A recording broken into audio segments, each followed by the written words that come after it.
모두에 얘기했듯이 경제가 안 좋다 그러잖아요. 일반 현장에서요. 경제 안 좋습니다. 안 좋은 거 사실이고요. 그런데 우리가 이제 경제 안 좋은 이제 이유를 객관적으로 이해할 필요가 있다는 얘기죠. 이게 무엇 때문에 안 좋은 건지를요. 자, 우리가 일자리 얘기를 했으니까 일자리를 가지고 한번 얘기해 봅시다요. 일자리 가지고 얘기하면 일자리 가지고 가장 이제 어려운 부분이 뭐 여러 부분에서 이제 어렵다고들 하지만은 특히 자영업자들이 어렵다고들 많이 얘기를 하잖아요. 그리고 이제 40대가 이제 굉장히 일자리가 줄어들고 있는데 이 대부분은요. 제가 볼 때는 기술 구조의 변화. 그래서 자영업 중에서요. 가장 많이 일자리가 줄어드는 부분이 도소매업이에요. 도소매라는 게 뭡니까? 소매업의 대표적인 게 뭐예요? 동네에 있는 슈퍼마켓 같은 경우 소매업입니다. 이런 데가 어렵다 그래요. 어렵죠. 왜? 요즘 온라인으로 많이 구매들 하잖아요. 이런 소위 패턴이었던 변화, 그 다음에 이제 산업 구조, 제조업의 어떤 변화, 제조업이 지금 공급 과잉 상태 이렇게 있고 그러거든요. 설명을 드리도록 할게요. 그 다음에 건설 분야 일자리가 좀 줄어들고 있어요. 또 하나 이제 기술 구조의 변화와 관련해서 어떤 분야가 줄어들고 있냐면요. 금융보험업의 일자리가 많이 줄어들고 있어요. 왜 그렇습니까? 비대면 거래가 증가하면서 점포들을 많이 줄이고 있잖아요. 은행들도요. 비대면 거래를 더 장려들 하고 앉아있고 금융 분야에서도요.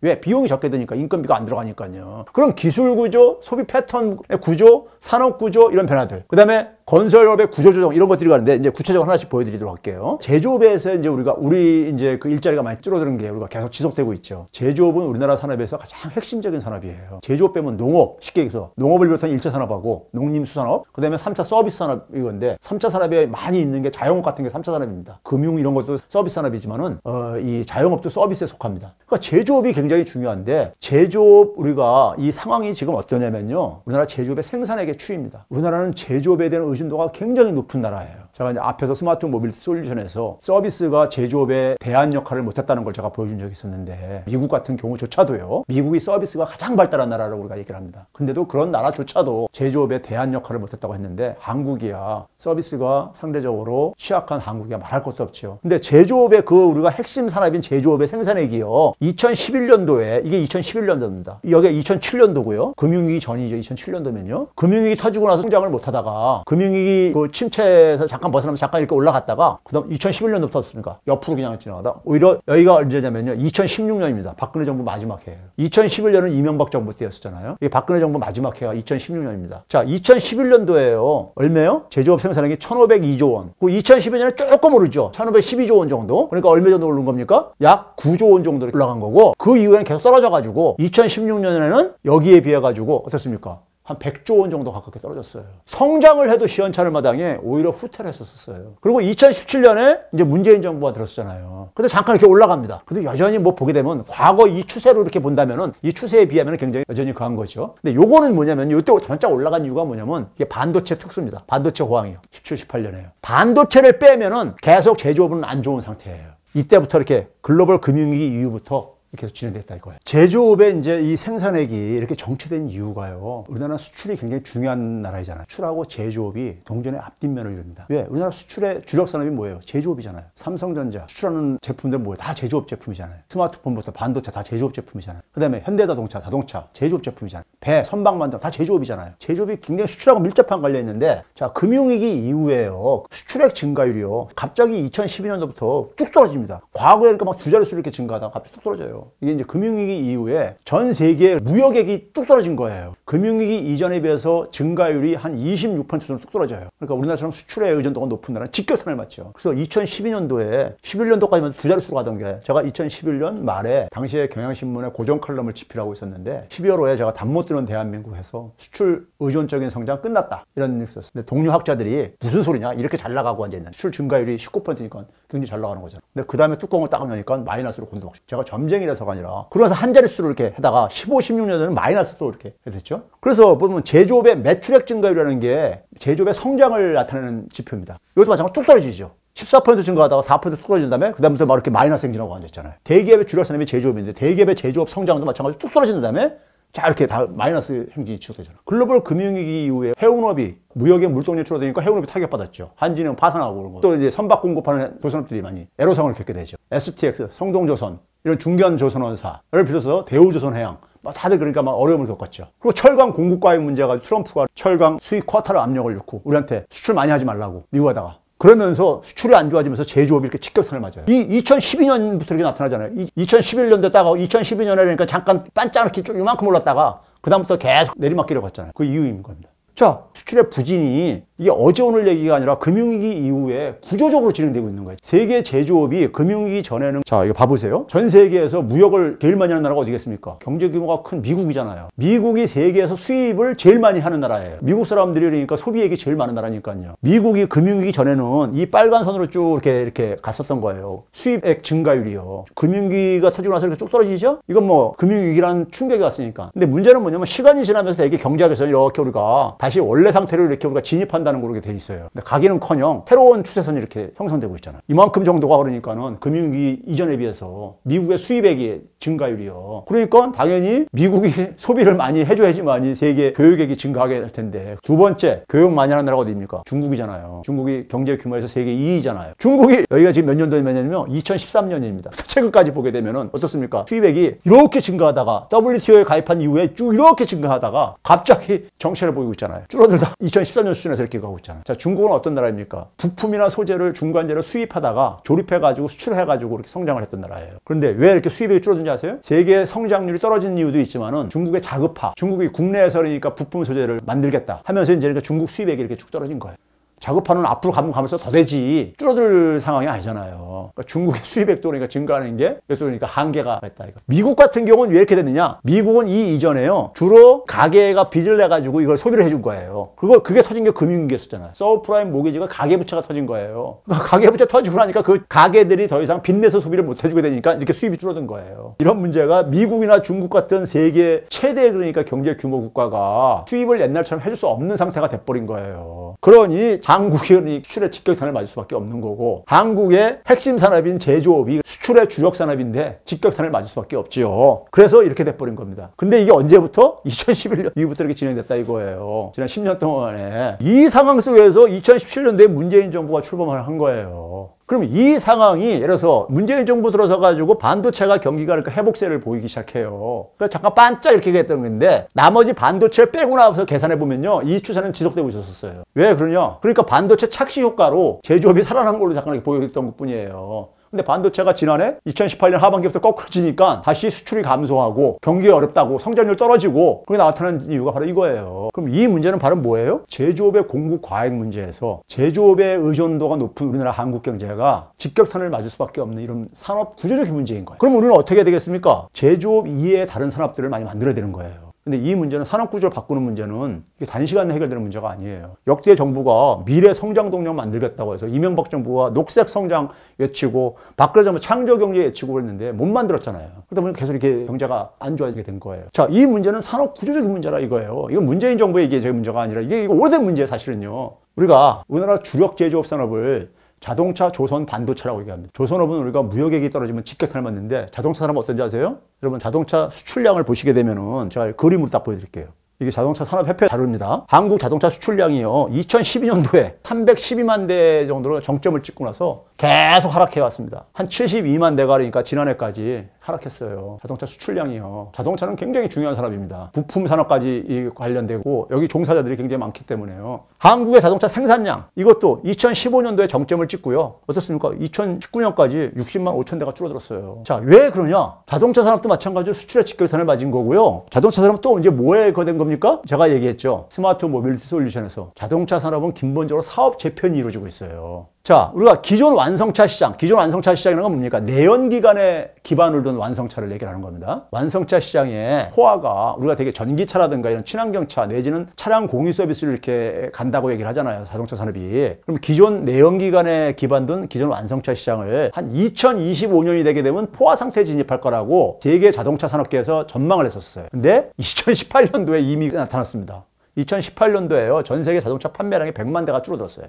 왜 그러느냐? 선진국의 주요 대도시에 젊은이들이 자동차 소유를 안 하려고 그래요, 이제는요. 차량 공유 서비스, 우리나라도 지금 그런 현상이 나타나고 있더라고요.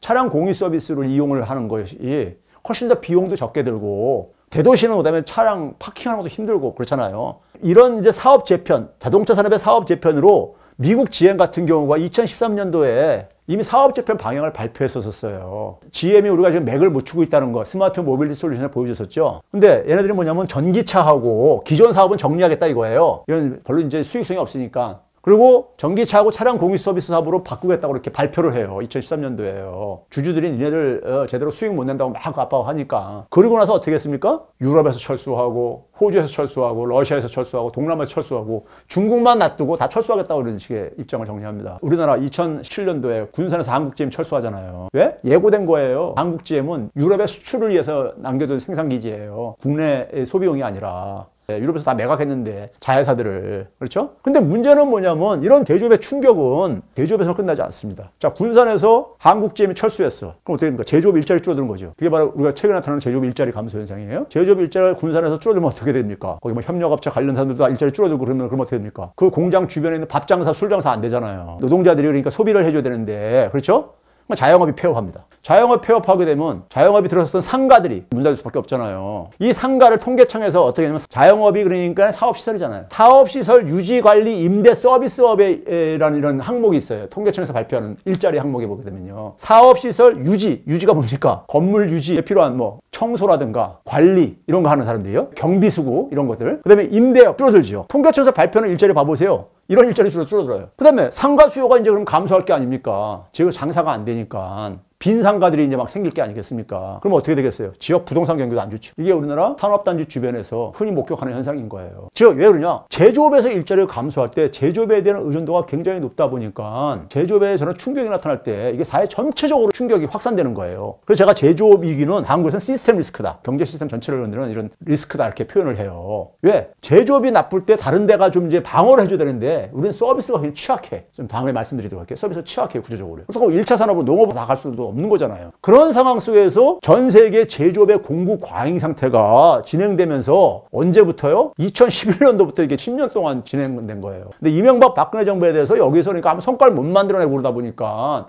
성장률이 계속 떨어져 왔던 거예요. 이 문재인 정부에서 그러다 보니까 과연 직격탄을 맞는 게 뭡니까? 제조업 일자리가 대개 보게 되면 한 나라에서 중간임금보다 조금 높은 일자리들이에요. 가계가 그러니까 굉장히 안 좋죠. 40대가 여러분들 일자리 지금 감소하죠. 40대 일자리가 주로 어느 부분인지 아세요? 제조업 충격. 그 다음에 뭐냐면 자영업에서 도소매업 이런 거 하는 사람. 이런 일자리, 40대 일자리 줄어드는 거 보면 업종별로 거의 비슷하게 나타나요. 자, 그러면 이런 이제 상황 속에서 경제가 안 좋다를 때 우리가 단기적으로 경기에 가장 많이 영향을 미치는 게 건설 분야예요. 건설 분야가 체감할 수 있는 경기를 가장 많이, 우리나라는 건설업에 대한 의존도가 또 굉장히 높은 나라예요. OECD 국가 중에서 제일 높은 나라예요. 근데 이 건설 투자가 지난 2년 가깝게 그러니까 계속 마이너스 행진을 하고 있어요. 좀 먼저 이걸 보여드릴게요. 우리나라가 2018년도에 2.7% 성장했어요. 2017년도에 3.2% 잠깐 반짝 반도체 때문에 그러고 잠깐 회복됐다가요. 그러니까 2016년도에 16년 박근혜 정부 마지막 때 2.9%였었고요. 그리고 17년도에 3.2% 잠깐 이렇게 반짝 반등했다가 이게 뭐 반도체 때문에 반등했던 겁니다. 아까 봤듯이. 그리고 18년부터 다시 떨어집니다. 2.7 지난해 2.0으로 이렇게 떨어진 거예요. 떨어졌는데 그걸 주도한 게 뭔가 봐보세요.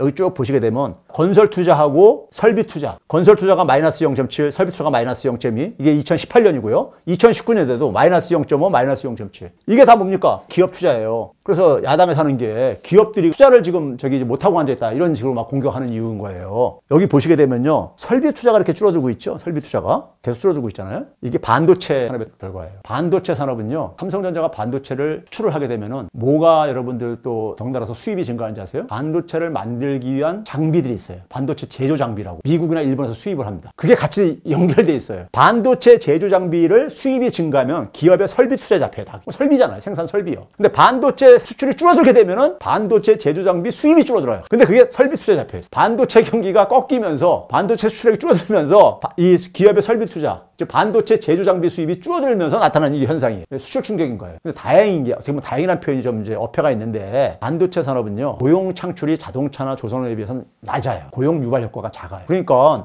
지난해 고용 지표는 굉장히 개선되는 상황 속에서 이렇게 기업 투자는 줄어들었는데 고용 지표가 개선된 이유가 바로 여기에 있는 거예요. 고용에 충격을 덜 미친 거예요. 그 다음에 이제 건설 투자가 감소가 굉장히 크죠. 마이너스 0.7, 마이너스 0.5. 대개 건설 투자가 장기적으로 한 0.35% 정도를 대개 기여를 합니다. 성장률에 있어서요. 정상적인 상태예요. 그런데 오히려 마이너스 0.7에다가 0.35까지 더하게 되면 얼마입니까? 1.05%가 더 가능했다는 얘기예요. 정상적인 상태라면요. 그러면 여기다 1.0을 더하게 되면 어떻게 보면 3.05% 정도라는 얘기예요. 여기다가 만약에 우리가 0.35를 더하게 되면 0.85라는 얘기잖아요.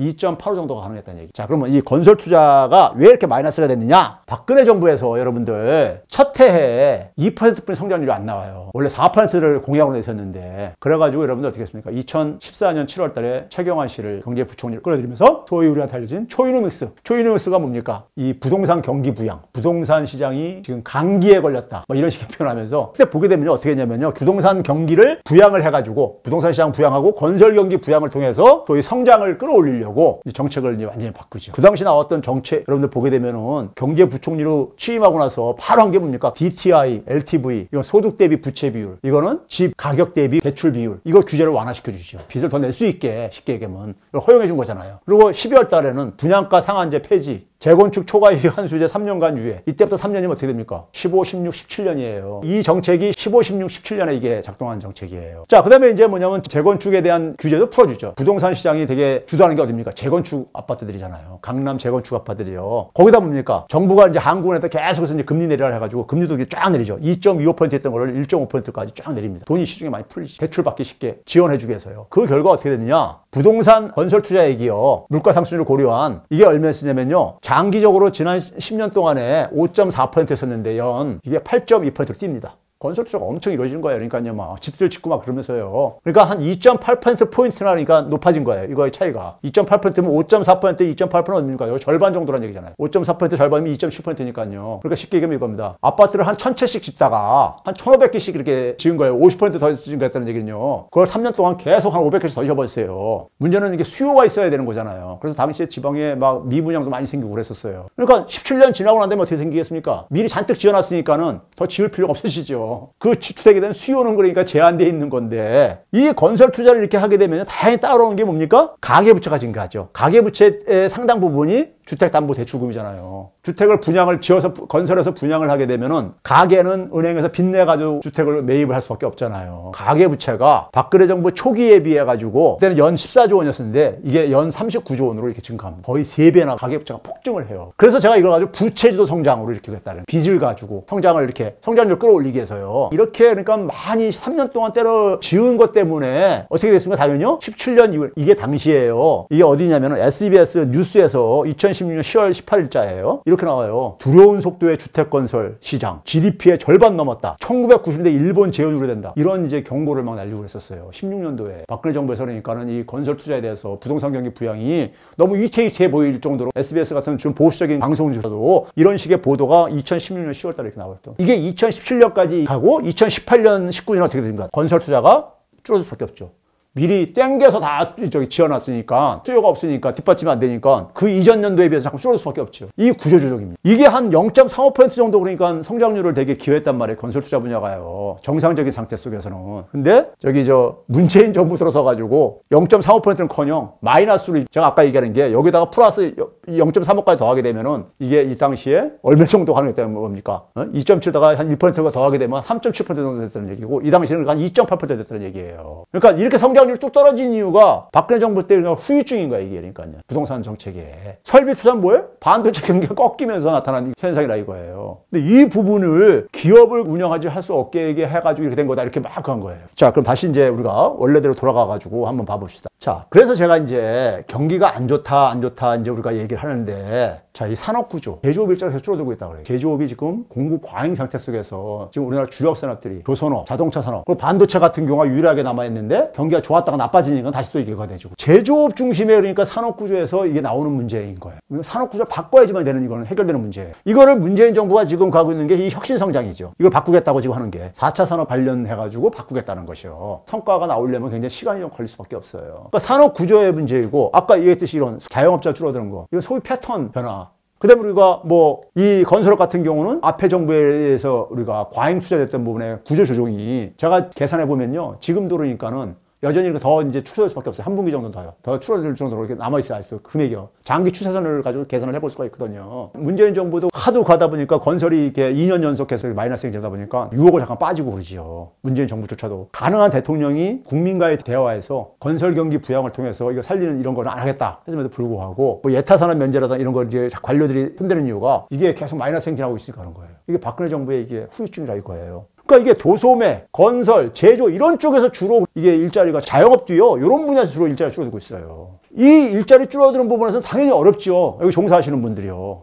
어려운데 이게 다 구조적인 문제라 이거예요. 그런 상황 속에서 그나마 상용 근로자를 문재인 정부가 이만큼씩 또 만들고 있어요. 지금 아까 이제 우리가 봐봅시다요. 통장률 지표를 한번 봐보세요. 자, 우리가 지난해 2.0 중에서 보게 되면은 0.9%면은 2.0이 한 절반 정도 가깝잖아요. 50%가 1%니까요. 여기 2.7 중에서 1.3도 한 절반 정도 가까이 듣게 되잖아요. 이게 가계 소비가 만들어내는 거예요. 민간 소비 지출이라는 얘기예요. 가계 소비 지출이죠. 그러니까요. 그러니까 소득주 성장 정책의 결과로 그나마 고용이 그러니까 괜찮다 보니까 가계가 이만큼 떠받쳐주고 있는 거예요. 이것마저 만약에 없었어 보세요. 이게 박근혜 정부 때 굉장히 날아졌었어요. 이것마저 없어버렸다면 어떻게 됐습니까? 성장률이 오히려 지금 1%로 떨어지는 거예요. 지금 이런 상황 속에서, 이런 구조적인 문제 속에서 반도체 경기가 안 좋은 거, 이거 우리가 통제할 수 없잖아요. 세계 경기가 안 좋아서 반도체 수입이 교역이 줄어드는 거. 건설 경기, 박근혜 정부 때 후유증으로 이렇게 생기는, 이거 어떻게 할 거예요? 그러니까요. 미리 다 땡겨서 집 지어놓은 거, 이 후유증을요. 시간 지나면서 이거 해결될 수밖에 없는 부분이란 말이에요. 그리고 제조업에 대한 공백을 만들어내는 것들이 성과가 나올 때까지는 시간이 걸릴 수밖에 없다는 얘기인 거죠. 그런 점에서 우리나라 이제 이 제조업의 위기의 지속이 현재 어려움의 그러니까 핵심 원인이라 이거예요. 제가 그래서 이게 경제라는 책에서도 소득주 성장 정책이 문제가 아니라 제조 위기가 문제다 이런 얘기를 쓴 이유가 바로 그거입니다. 이게 바로 뭐냐면 수출액의 급감에서 이게 비롯된 거라 이거예요. 제조업 위기가요. 수출액 급감된 거, 미국이 수입 적게 하고 중국이 수입 적게 하는 거, 이게 우리 탓입니까? 이거 우리 통제할 수 없는 거잖아요. 그래서 우리뿐만 아니라 우리보다 더 심하게 타격 보는 게 독일이에요. 독일도 수출액이 굉장히 높거든요. 그래서 독일도 경제력이 뚝 떨어진 이유가 바로 거기에 있습니다. 그래서 제조업이 글로벌 공급 과잉 상태에 있는 것이고요. 자동차 산업의 사업 재편 이런 것들이 앞에서 제가 스마트 모빌리티 솔루션을 소개한 이유가 바로 거기 있습니다. 이게 바로 혁신 성장, 지금 산업계의 지각 변동하고 관련되어 있는 거고 어떤 방향으로 변화하고 있는가. 근데 지금 우리가 플랫폼 경제가 지금 초기 단계다 보니까 거기서 만들어내는 일자리가 다 어떤 겁니까? 앱 기반의 일자리들이라는 게 우리 쉽게 얘기하면은 앱 배달 서비스 생각하면 돼요. 앱 배달 서비스의 라이더들, 종사하시는 분들, 그 일자리. 그런 것들이 주로 지금 만들어지고 있는 거잖아요. 주로 배달하는 것들, 그러니까 우리가 퀵서비스원, 민간 배달 업체들, 쿠팡이나 이런 데 쓰시는 분들, 다 그런 일자리들이 주로 만들어지고 있잖아요. 제조업 이후에 지금요. 제조업은 일자리가 줄어들고 있고, 주로 만들어지는 일자리는 그런 일자리들이라 이거예요. 젊은 사람들, 일반 서민들이 볼 때는 어렵죠, 경제요. 그나마 문재인 정부가 소득주 성장 정책으로 가계소득을 올려주는데 성장률이 워낙 많이 떨어지다 보니까는 가계소득 올려주는 것도 한계가 있죠. 아까 제가 그랬죠. 2016년도에요. 2.9%였는데 가계소득은 0.2%만 증가했어요. 근데 지난해 2.0%가 했는데요. 지난해 3분기 기준으로 가계소득은 2.6%가 증가했어요. 2.6%면 뭐 물가 고려하게 되면 별로 이제 크게 증가한 게 아니죠. 그래도 이때보다는 그래도 동안에 여기서 2.9%에서 가계가 요만큼 증가한 거에 비해서 2.0에서 2.6%나 이렇게 가계소득이 증가를 하다 보니까 이게 그나마 이게 나오는 거예요. 수출 환경이 안 좋아지는 상황 속에서는 결국은 뭐냐면 내수를 방어할 수밖에 없는 거고 민간 가계 소비가 제한되는 그러니까 역할할 수밖에 없는 데서 정부가 그러니까 그 나머지 부분을 그러니까 채울 수밖에 없는 거예요. 그래서 이 부분은 자 건설업의 구조조정이 끝나면 이게 마이너스가 이제 플러스로 바뀌게 되면은 이게 좀 개선될 겁니다. 이만큼 끌어내린 거 0.5로 해서 끌어내린 것만큼 이게 0%가 되게 되면 이게 2.5가 되는 거잖아요. 쉽게 얘기하면요. 성장을 안 하고 그냥 0만 되더라도요. 근데 반도체 경기가 만약 회복되게 되면 이게 0만 되더라도 0.7을 끌어올리는 거예요. 이 두 개만 합해도 1.2%잖아요. 이 두 개만 합해도 1.2%라고요. 그러니까요. 지난해 기준으로. 이게 마이너스 행진만 멈춰도 끌어올리는 효과가 있는 거예요. 우리가 마이너스 행진을 멈출 때까지는 정부가 강화할 수밖에 없는 거예요. 자, 그러면 이런 상황 속에서 우리가 중장기적으로 해야 될 건 뭐냐? 제조업의 공백을 메우는 산업 생태계를 재구성해야 되는 거죠. 이게 이제 우리 경제에 이거는 야당이 집권해도 이 문제 해결 못하면은 성장률은 계속 떨어질 수밖에 없어요.